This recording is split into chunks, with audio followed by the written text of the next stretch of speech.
welcome back to this series of tips for photographing your baby or your children at home during lockdown.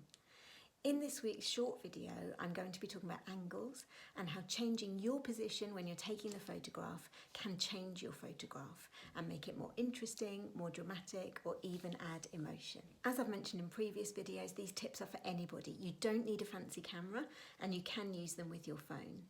And if you'd like to find more tips for photographing your children, you can find them over on my website at claremurthy.com/learn. So when we pick up our camera to photograph our baby or our child doing something, for most of us, our natural instinct is to stand still at our normal adult height and take our photograph from there. But when you change your position to something other than that norm, you can often add a lot more interest to the photo. So let's just look at this really simple setup where my daughter's playing on the floor. Now, my most natural instinct might be to stay where I am, standing up, and take a photograph of her from here. And that is the most natural viewpoint. The person looking at the photo is going to see what I can see, and that's what they would see if they're here too. But if I crouch down and change my position, so that my eyes are level with my daughter's eyes and the camera is level with her eyes, then actually I see a lot more of her.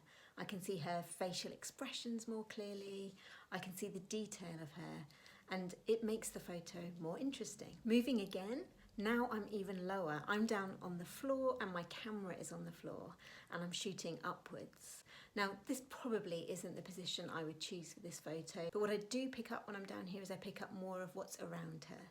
If I stand up again, then I can stand above my daughter safely with my camera strapped around my neck, and I can take a bird's eye view. This again gives me a totally different perspective and it completely changes the photograph, even though nothing about the situation has changed. Now, the good thing about digital cameras and the cameras on our phones is that if we don't take a good picture, we can delete it later.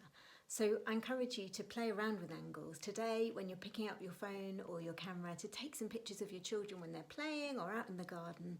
Then try taking a few different shots of the same scene.